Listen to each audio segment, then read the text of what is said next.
दुश्मनी ख़त्म करवा दीजिए, हो सकता है ऐसा? वो भी बचा, तुम भी बचे और वो भी बचा, तीनों का फ़ायदा उसमें, मारने काटने में नहीं। जी आगे।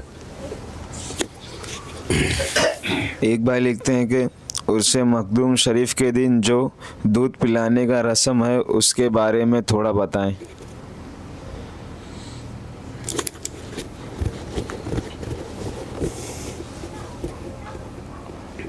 ये हमारे यहाँ जो उर्से मखदूमी में वो जो अमल किया जाता है, असल में वो बच्चे ज़्यादातर वो उस तरह के मरीज़ बच्चे होते हैं जो हकीकतन सुबियान नाम की जो बला है, कुछ लोग अपनी ज़ुबान में आसेबु सुबियान कहते हैं। ये कौम अजिन्ना में से एक बहुत ही खूंखार बला है, बहुत खूंखार औरत है, और ये जिन आबादियों पर अपनी नज़र डालती है उसको ताराज कर देती, तबाह कर देती है। तकरीबन 7 अंबिया ने इसको गिरफ़्तार किया अपने अपने दौर में, चूँकि ये जिन्ना में से बहुत लंबी उम्र इनकी होती है, और गिरफ़्तार करने के बाद उससे अहद व पैमान किया। आखिरी मरतबा सरकार दो आलम सल्लल्लाहु ताला अलैहि वसल्लम ने भी गिरफ़्तार करवाया, बराबर है। तो वो जो बला जो है एक तरीके से, अब उस पर बोलने जाएंगे तो मुझे लगता है पूरा सेशन ही ख़त्म हो जाएगा। मैं शॉर्ट में बता रहा हूँ कि जो वो बच्चे होते हैं कि जो सुबियान की बला के शिकार होते हैं और वो इलाज के बाद भी पैदा होते हैं, वो जितने बच्चे आप लोग देखते होंगे वो अल्लाह के फजल व करम से और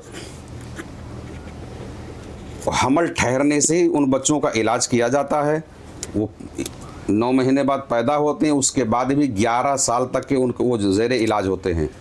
समझ में आया क्या होते हैं वो 11 साल तक के वो ज़ेर इलाज होते हैं। वो इलाज का एक मरहले का हिस्सा है, समझ में आया।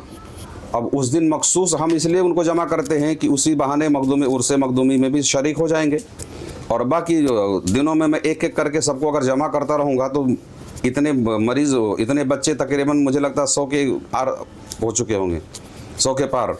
तो अब हमको तो यानी 1-2 को रोज़ बुलाना पड़ेगा, एक ही दिन बुला करके वो उस पर एक मखसूस अमल पढ़ा जाता है। समझ में आया। चूँकि आमिल और जहाँ पे इलाज हुआ हो उस आमिल की नज़र और उसकी क्या नाम है उसके कुर्ब में उन बच्चों का कुछ लम्हा रहना ज़रूरी होता है, ताकि उस बला के क्या नाम नज़र बद से, उसके शिकार से वो बच्चे महफूज रह सके। समझ में आया। तो वो जो बच्चे होते हैं वो सारे क्या नाम है, आज उनको बच्चों की शक्ल में देख रहे हो, उसके पहले मालूम पड़ा बहुत सारे ऐसे न। अब इस वक्त भी तकरीबन 4 या 5 केस हमारे हाथ में है सुबियान का। 3 ताबीज़ तो आज ही लिखा हूँ मैं, यानी 3 नया केस आज शुरू किया हूँ। अब 9 महीने यानी अभी कोई एक तो इस्तकरार में है और 2 अभी करार पाना है। अब यहाँ से लेके 9 महीने तक उनको इलाज करना, उसके बाद पैदा होने के बाद भी 11 साल तक की उनकी निगरानी, तो उसी इलाज का एक हिस्सा है वो। जी।